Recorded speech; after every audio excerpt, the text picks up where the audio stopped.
é a percepção dos usuários da atenção básica sobre assistência e saúde mental para usuários de álcool e outras drogas. O segundo coloca acadêmico aqui da nossa escola superior. Esse assunto é muito pertinente devido ao grande momento que hoje nós percebemos, até através das políticas governamentais, todos envolvidos nessa questão das drogas, principalmente a questão hoje do crack. E estamos vendo aí os governos, tanto federal quanto estadual, apavorados, municipal também, que é no município que tudo acontece, sem saber direito o que vai fazer com essa clientela. Por quê?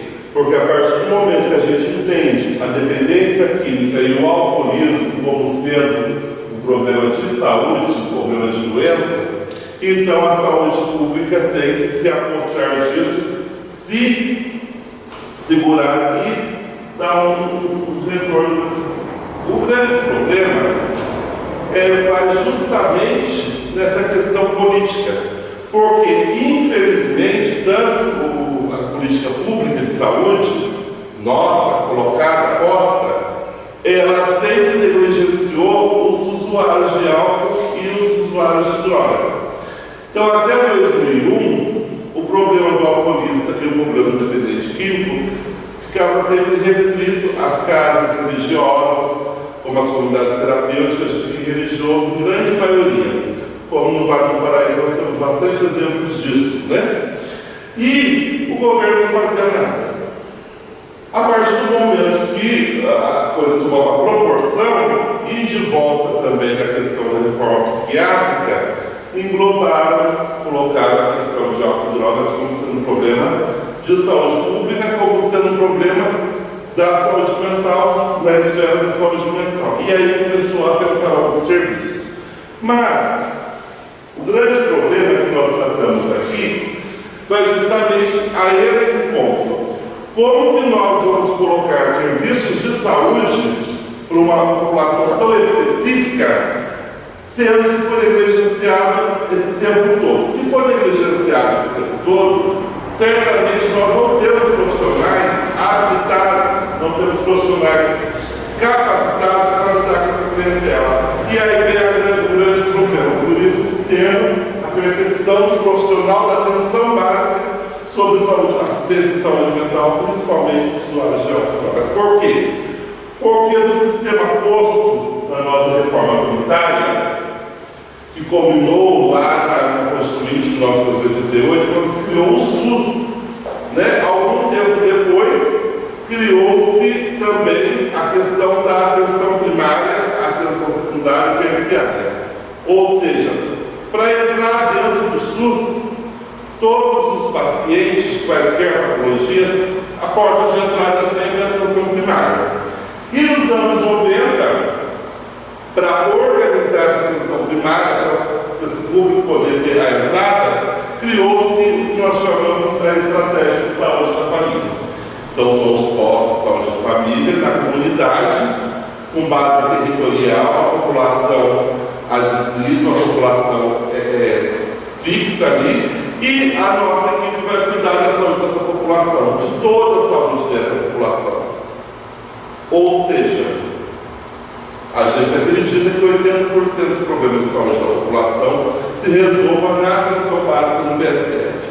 Quando entrou em 2001 a lei da reforma psiquiátrica, que a gente vai falar já, a gente pensou, então como nós vamos colocar esses pacientes de saúde mental lá na atenção básica e como nós vamos colocar os dependentes e usuários de álcool e outras drogas para ser atendido lá. Sendo que as pessoas não estão tendo preparo, as profissionais não têm esse preparo. E aí emergiu essa pesquisa minha, que foi tema da minha dissertação de mestrado na Universidade de São Paulo em 2010, e que até hoje é o grande nó, o grande desafio para a efetivação da política de saúde mental no Brasil de uma forma eficaz. Então, até hoje nós estamos batendo cabeça e começamos a trabalhar agora nesse novo modelo do SUS através do trabalho em rede, como a rede de atenção psicossocial, e o grande foco nosso da atenção da rede de atenção psicossocial social é implantar essa saúde mental lá na atenção primária, para começar o fluxo desses pacientes. Mas, para a gente entender como os pacientes percebiam tudo isso, para a gente entender esse universo, é preciso fazer essa pesquisa. E, junto com a reforma sanitária, também no movimento dos anos 80, se deu a reforma psiquiátrica, que se efetivou após 12 anos tramitando uma lei do Congresso Nacional, de autoria na época do deputado Paulo Delgado. A lei foi promulgada em 2001, a Lei 10.216, de abril, se não me engano, de 2001, que estipulava a reforma psiquiátrica. O que é a reforma psiquiátrica? O que nós tínhamos antes disso eram grandes hospitais com toda a população psiquiátrica internada. Muita dessa população, muitos desses pacientes já eram moradores desse hospital, já moravam há 10, 20, 30 anos. Ou seja, muitos da família colocavam os pacientes lá e nunca mais voltavam nem para ver. Isso se tornou uma coisa muito desumana dentro desse contexto do século XXI, dentro dessa nova paradigma do SUS, isso não cabia mais. E esse movimento de profissionais, de professores, academia, todo mundo junto, começou a fazer esse murmúrio para que se efetivasse uma política específica para os pacientes psiquiátricos. E aí incluíram também os dependentes, de usuários de álcool para as drogas, que até então o SUS nunca tinha feito nada. Nunca tinha, a saúde pública nunca tinha olhado para essa população específica. Mas como o Sistema Único de Saúde é um processo de construção, e antes tarde do que nunca, né? Então, em 2001, efetivou-se essa política através da Lei Paulo Delgado 10.2016, da reforma psiquiátrica. O que consiste a reforma psiquiátrica, na verdade? Ela consiste no fechamento desses grandes hospitais psiquiátricos, que nada mais era um depósito de doentes, e colocá-los de volta, na sua comunidade, na sua casa, sendo atendido por serviços substitutivos. Um desses serviços substitutivos, que é a grande vedete, é o que nós chamamos de Centro de Atenção Psicossocial, o CAPS, que hoje já existe mais de 1.500 no Brasil todo, 1.400 e pouco, graças a Deus, e que está aí andando.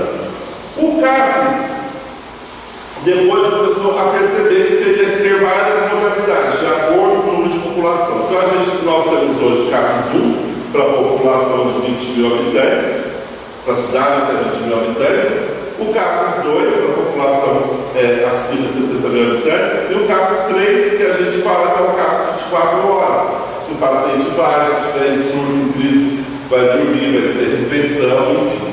E também, nesse inteirinho, veio o CAPS álcool e drogas, que hoje nós temos duas modalidades também. CAPS álcool e drogas para a população de 70 mil habitantes para mais, e o CAPS álcool e drogas 24 horas também, funcionando em cidades maiores, acima de 150 mil, 200 mil habitantes. E através desse serviço em rede, que hoje está sendo SUS, nós estamos fazendo pactuação entre os municípios para que a gente possa melhorar esses serviços e a gente ter essa retaguarda assistencial dos nossos pacientes. Fora os CAPs, ainda existe. Esses moradores perderam as famílias, a família nunca mais procurar, né?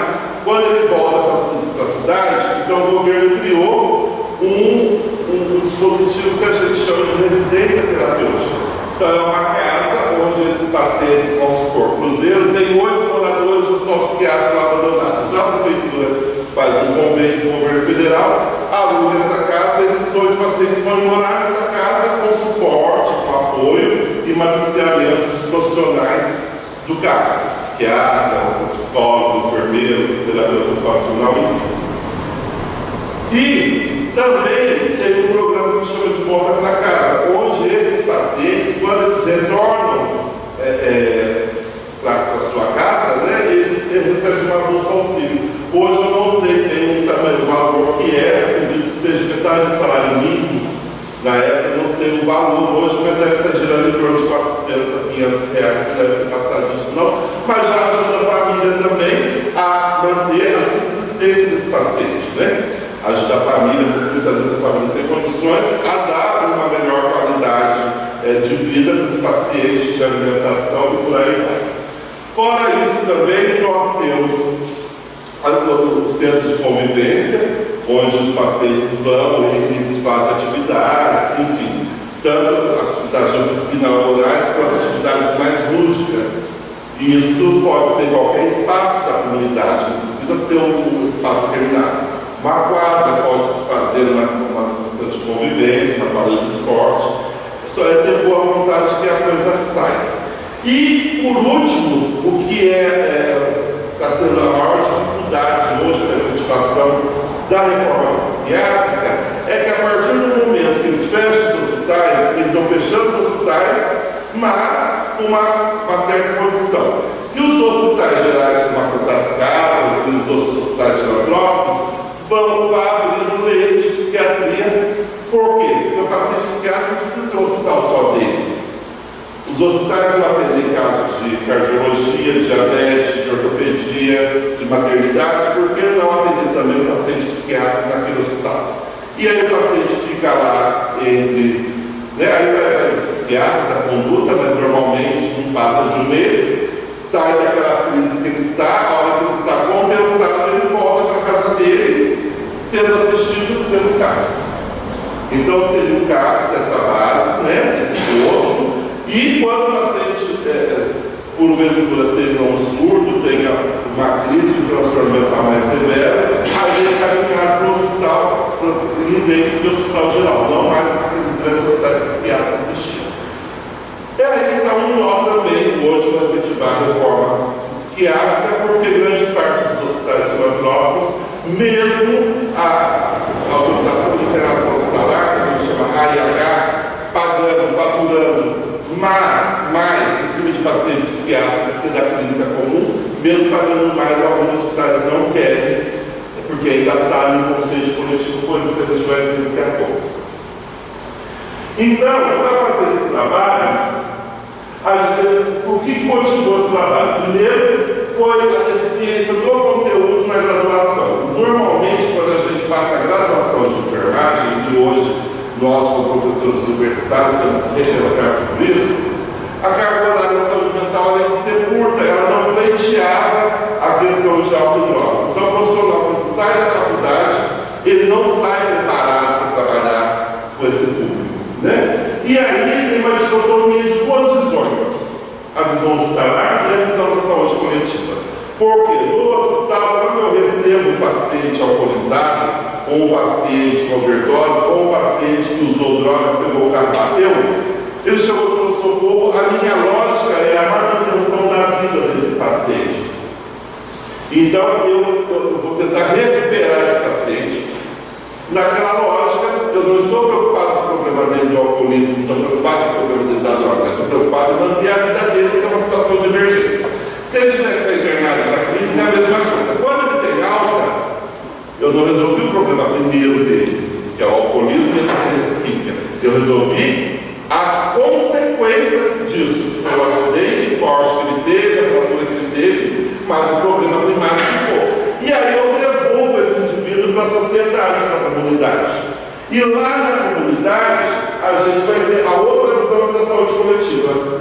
E daí o enfermeiro está lá na saúde coletiva e tem uma população alcoólatra, tem uma população dependente química. E o que eu vou fazer na saúde coletiva com esse paciente? Se eu não tenho ferramentas para isso. Então é mais fácil a gente fechar os olhos para um bêbado que está dormindo na calçada ou para aquele rapaz que está usando droga, do que eu tentar ajudar você a resolver o problema, porque eu também não sei. Eu, como profissional, também não sei mexer com essa clientela. Então eu vou fingir que não vejo e está tudo certo. Era essa a visão que existia. Então, no hospital, a lógica de manter a vida, ou no pronto-socorro entrou, é mais um bêbado, então faz uma glicose dele e manda ele de volta para onde? Para a boca, ele vai voltar para o quarto de novo. Aí é um dependente ao jogar, cuidado de não roubar sua bolsa. Então, a primeira coisa que se pensa é isso. Então, esses pacientes, além de tudo, eles carregam um estigma muito forte, que também foi apontado nesse trabalho. E partindo dessa visão, dessa deficiência desses profissionais em torno dessa questão, é que motivou essa pesquisa. E a pesquisa toda, ela vai remontar primeiro momento, o histórico, falamos um pouquinho da reforma sanitária, da reforma psiquiátrica, e agora um breve histórico sobre álcool e outras drogas. Então, a questão do álcool é uma questão milenar, não é? Então, já existe na Bíblia algumas citações. Logo depois do dilúvio, o Noé tomava vinho de tâmaras e ele entra dentro da tenda dele. Então foi um escândalo, porque ele estava embriagado. E a citação talvez a mais emblemática dessa história toda, e que nos remete a essa questão da bebida enquanto celebração, seja de Jesus Cristo no casamento lá em Caná da Galileia, quando acabou o vinho do casamento, e aquilo era uma afronta, era uma vergonha para os convidados. A mãe dele, a Virgem Maria, chega para ele e fala para Jesus fazer um milagre com o vinho. E hoje ele manda encher, vários jarros d'água, e ele transforma aquela água em vinho. E os convidados, quando tomam, começam a falar daquele vinho da qualidade, que é o melhor vinho que existia. E esse fato emblemático popularizou o vinho como uma bebida de celebração. E hoje, até hoje, ela é celebrada nos rituais religiosos, né? Como a Eucaristia da Igreja Católica, enfim, ela é celebrada em algumas religiões. Então, desde os primórdios, a gente sabe que existe a droga, o álcool, sendo consumido de uma maneira meio velada. Na pré-história, já temos relatos dos homens paleolíticos fazendo a fermentação de alguns cereais em alguns jarros, né, em algumas vasilhas de cerâmica, e esses cereais transformando a fermentação em um produto alcoólico, né, uma bebida alcoólica. A Idade Antiga, nós temos as civilizações, principalmente na Grécia, e eu até vou retornar aqui no vídeo, na Grécia, em Roma e no Egito. Na Grécia nós tínhamos a festa de Dionísio, que era para celebrar as grandes colheitas, e essa festa de Dionísio era celebrada com muito vinho, com muita bebida. E essa festa foi importada, porque os romanos sempre pegaram essa cultura helenística, essa cultura grega, sempre trouxe para a realidade deles. E os romanos fizeram uma festa parecidíssima, só que era no louvor ao deus Baco. Daí as pessoas bebiam, se embriagavam, comiam bastante e terminavam uma grande orgia. E é da onde vem essa palavra bacanal, que significa orgia, festança, que as pessoas confundem, né? E associam com o carnaval essa questão toda. E essa figura, ela vem uma festa de Baco, a gente percebe aqui na pintura, os homens pelados, as mulheres peladas, em posições sexuais, e isso é normal na Idade Antiga. Também tem um fato também emblemático, que foi a sedução que Cleópatra fez com Marco Antônio, que era o general romano, né, no Egito. Então, para seduzir o Marco Antônio, ela ofereceu um banquete regado a vinho. E também nós temos relatos na Ásia, enfim, toda aquela parte do mundo oriental, da questão das bebidas. E também a cerveja feita de tâmaras, e hoje a gente fala dos egípcios como os grandes descobridores da cerveja, essa com malte mais encorpado, desde lá dessa época do Egito Antigo. Na Idade Média, ela ficou um pouco como que uma hora era pecado, a igreja condenada, outra hora era liberado, e ficou uma coisa meio característica da Idade Média, aqueles 1000 anos de trevas, que teve um regresso cultural, um regresso nos costumes das pessoas.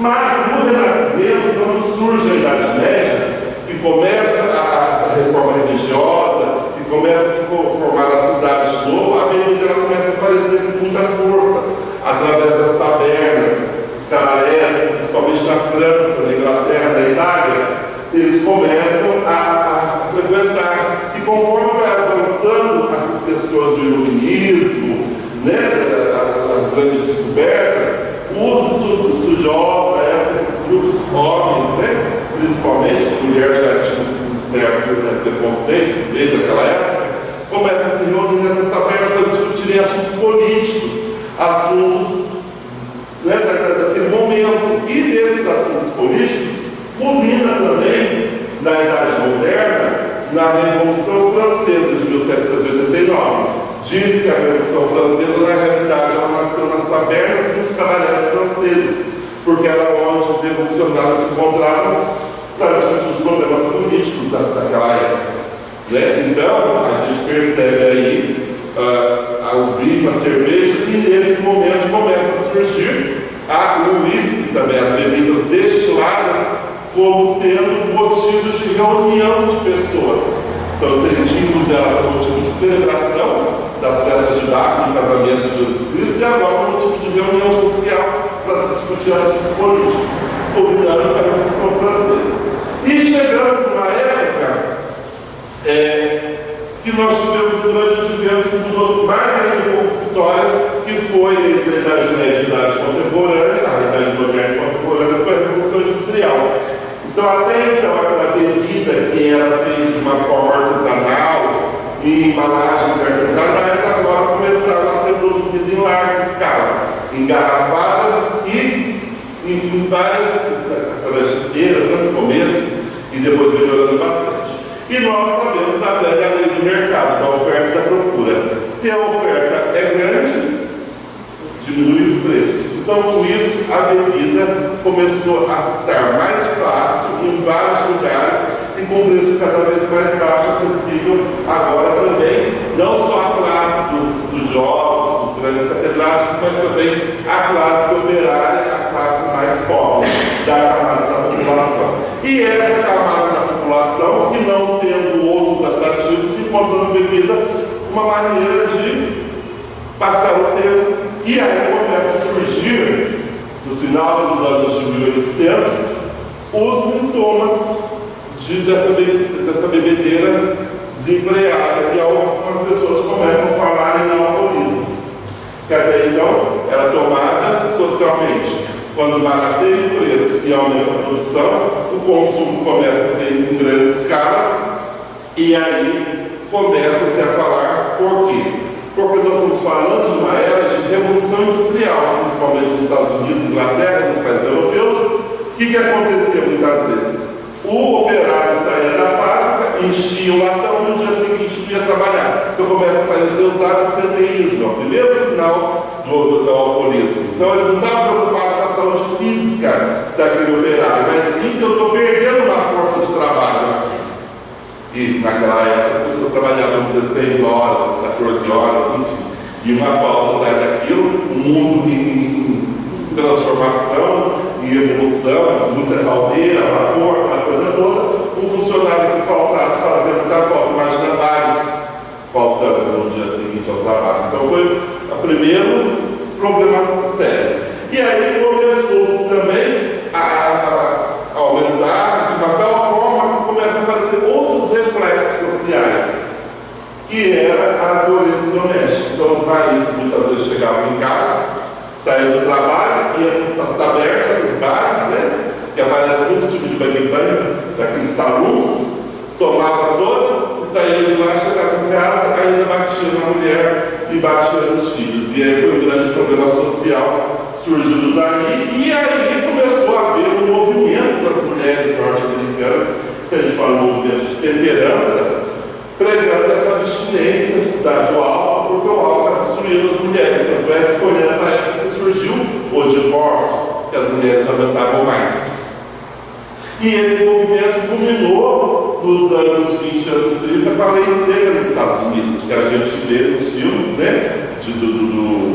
Como que chama lá? Al Capone, né? Aquela lei seca que não podia produzir, não podia vender nenhuma bebida nos Estados Unidos, e começou a ter tráfico de bebida. No final, como o governo percebeu que estava perdendo os impostos da bebida, resolveu liberar geral também, e enfim, e aí começou as discussões na atualidade sobre os efeitos nocivos do alcoolismo, as comorbidades do alcoolismo, né? Os problemas hepáticos, os problemas neurológicos, os problemas digestivos, os problemas, enfim, geral, e os agravos, como acidente de trânsito, a violência por arma branca, arma de fogo, a violência doméstica. Então, hoje são todos esses problemas que a gente tem aí para trabalhar essa questão. E as drogas? Também as drogas vêm de muito do tempo, né?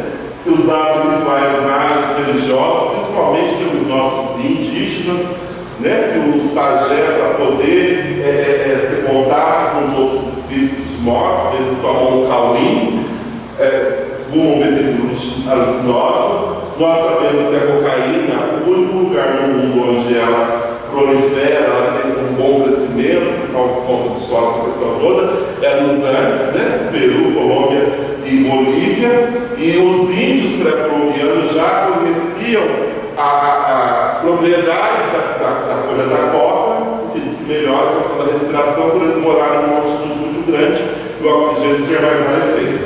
Mas, com o tempo, percebeu-se que aquilo tinha algumas outras propriedades anestésicas a princípio, e depois a gente sabe que isso se transformou. Então, hoje temos os países da América Latina, Colômbia, Portugal, Colômbia, Peru e Bolívia, como os maiores produtores e fornecedores de cocaína do mundo. Há quem diga que a renda per capita, por exemplo, de um país como a Bolívia, 75% venha desse tráfico, vamos dizer, da produção e da venda da folha da coca, da Coca-Cola, das empresas todas, e por aí vai. Então sabemos que esses países não é interessante até para eles não produzir mais coca, até porque vai quebrar o país que vive praticamente disso.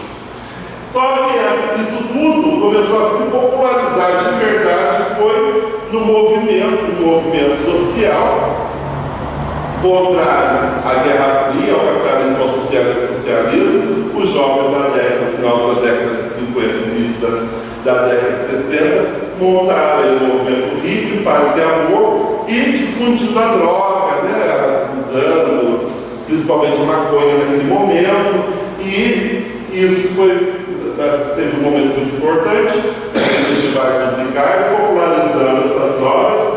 E da maconha à cocaína, hoje temos os derivados, que é a grande desgraça da nossa sociedade, que é o crack. Do crack já está indo para o oxi, que é o derivado da coca um pouco pior. E me falaram de uma droga nova, não me lembro quem falou, foi esses dias, eu nem sabia